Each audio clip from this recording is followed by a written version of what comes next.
அற்புத கீர்த்தி வேண்டின் ஆனந்த வாழ்க்கை வேண்டின், நற்பொருள் குவிதல் வேண்டின் நலமெல்லாம் பெருக வேண்டின், கற்பக மூர்த்தி தெய்வ களஞ்சிய திருக்கை சென்று பொற்பதம் பணிந்து பாரீர் பொய் இல்லை கண்ட உண்மை. ஐபக்தி பசியைச் சேர்ந்த அன்பர்கள் அத்தனை பேருக்கும் அன்பான வணக்கங்கள். பார்ப்போற்றும் பராசக்தியினுடைய புகழை தொடர்ந்து நாம் சிந்தித்து கொண்டே வருகிறோம். அந்த வகையில் அபிராமப்பட்டர் அருளிய அடுத்த பாடலை இன்று நாம் பார்ப்போம். போன பாட்டில் சென்னியதே அப்படின்னு சொல்லி முடிச்சிருப்பாரு. இந்த பாட்டில் சென்னியது உன் பொற் திருவடி தாமரை சிந்தையுள்ளே, மன்னியது உன் திருமந்திரம் சிந்துர வண்ண பெண்ணே, முன்னியனின் அடியாருடன் கூடி முறை முறையே, பண்ணியதென்று முந்தன் பரம ஆகம பத்ததியே அப்படின்னு சொல்லி முடிப்பார். இந்த இடத்துலையும் பார்த்தாலும் சரி, அம்பிகையினுடைய திருவடியை பற்றி தான் நமக்கு அபிராமப்பட்டர் சொல்கிறார். சென்னியது உன் பொற் திருவடி தாமரை சிந்தையுள்ளே அப்படின்னு சொல்றாரு. அம்பிகையினுடைய பாதத்தை என் சிந்தையுள்ளே நான் வணங்குகிறேன் அப்படின்னு சொல்றாரு. அம்பிகையினுடைய பாதம் எங்கெல்லாம் படுகிறதோ அங்கெல்லாம் நமக்கு நன்மை பிறக்கும் அப்படிங்கிற ஒரு விஷயத்தை பார்க்கணும். நீங்கள் எந்த அடியார் எடுத்தாலும் சரி, சுவாமியிடம் திருவடி தீட்சை வேண்டும் அப்படிங்கிறதான் எல்லா அடியார்களும் நமக்கு எல்லா சமயத்திலையும் கேட்டதாக இருக்கிறது. அப்படி அம்பிகையினுடைய திருவடியை தன்னுடைய சிந்தையில் வைத்தேன் என்பதைத்தான் சென்னியது உன் பொற் திருவடி தாமரை சிந்தையுள்ளே என்றும், மன்னியது உந்தன் திரு மந்திரம் சிந்துர வண்ண பெண்ணே அப்படின்னு சொல்றாரு. பொதுவாக மந்திரம் சொல்கிறதுல 3 வகையாக சொல்கிறோம். இப்போ நான் உங்கள்கிட்ட பேசுகிறேன், நான் பேசுகிறது உங்களுக்கு கேட்குது, இதுக்கு வாசீகம் அப்படின்னு பேர். இப்போ நான் ஒரு வார்த்தை பேசுகிறேன்னு வச்சுக்கோங்க, அது உங்களுக்கு கேட்காது, என்னடா முணுமுணுக்கிற அப்படின்னு ஒரு வார்த்தை சொல்லுவாங்கல்ல, அதுக்கு மந்தம் அப்படின்னு பேர். பேசுவாங்க ஆனால் சத்தம் வெளியே வராது, மனசுக்குள்ளேயே பேசிக்குவாங்க, அதுக்கு மந்தம் அப்படின்னு பேர். அடுத்து 3வது, நான் உங்ககிட்ட ஒன்று பேசிக்கிட்டு இருக்கேன் ஆனால் என் மனசுக்குள்ளே வேறு ஒரு சிந்தனை ஓடிக்கிட்டு இருக்கும். ஒன்று கேட்பாங்களே, என்னடா நீ மட்டும் ஒன்று பேசிகிட்டு இருக்க, மனசில் ஒன்று நினச்சிக்கிட்டு இருக்க அப்படின்னு சொல்லுவாங்கள்ல, அதுக்கு மானசம் அப்படின்னு பேர். நம்ம அபிராமப்பட்டரினுடைய வரலாறுல பார்க்கும்போது கூட நிறைய இடத்துல பார்த்தோம், அபிராமப்பட்டர் மனதளவில் அம்பிகையை தியானித்தவர், அக வழிபாட்டில் ஈடுபட்டவர் அப்படின்னு சொல்லுவோம்.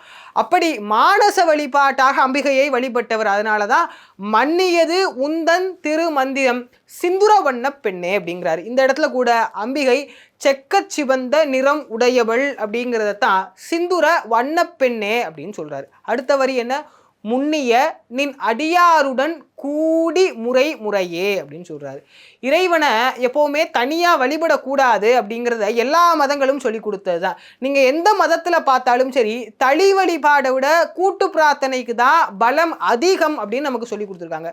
நீங்கள் ஆண்டாளே கூட எடுத்துக்கங்களேன், அவ தான் இறைவனை அடையணும்னு நினச்சா, அவ தான் சுவாமியை கல்யாணம் பண்ணிக்கணும்னு நினச்சா, ஆனால் அவ மட்டுமா வழிபாடு பண்ணால் எல்லாரையும் எழுப்பி சொன்னால் கூடியிருந்து குளிர்ந்தேலோர் எம்பாவாய் அப்படின்னு எல்லாரும் கூடியிருந்து வழிபடுவோனா, நாராயணனே நமக்கே பறை தருவான்னு சொன்னால் எனக்கு பறை தருவான்னு சொல்லலை, வாங்க எல்லாரும் வழிபடுவோம், எல்லாருக்கும் அருள் தரட்டும் அப்படின்னு சொல்லுவா. இப்படி அடியாரோடு கூடி வழிபட வேண்டும் இறைவனை அப்படின்னு நமக்கு சொல்லி கொடுத்துருக்கார்கள். அதனால்தான் வள்ளற் பெருமான் கூட ஒருமையுடன் உனது திரு மலரடி நினைக்கின்ற உத்தமர்தம் உறவு வேண்டும் கேட்டார். அதைத்தான் இங்க அபிராமப்பட்டர் சொல்றார், முன்னிய நின் அடியாருடன் கூடி முறை முறையேன்னு சொல்றார். அது என்ன முறை முறையே, என்ன முறைப்படி அம்பிகையை வழிபட வேணும், அம்பிகையை வழிபடுறதுக்கு என்ன முறை இருக்கு அப்படின்னு கேட்டா, அதுக்கும் அடுத்த சொல்றாரு, முன்னியனின் அடியாருடன் கூடி முறை முறையே, பண்ணியது என்றும் உந்தன் பரம ஆகம பத்ததியே. ஆகமம் சொல்லும் வழியாக எப்படியெல்லாம் வேதங்கள் சொல்கிறதோ அந்த வழியாக அம்பிகையை வழிபட வேண்டும், ஆகமம் சொல்லும்படியாக அம்பிகையை வழிபட வேண்டும். அதனால தான் முன்னாடியே சொல்லியிருப்பார் கூட, சுருதிகளின் பனையும் கொழுந்தும் பதிகொண்ட வேறும்னு சொல்லும்போது வேதமே அம்பிகையாகத்தான் இருக்குதுன்னு சொல்லுவார்.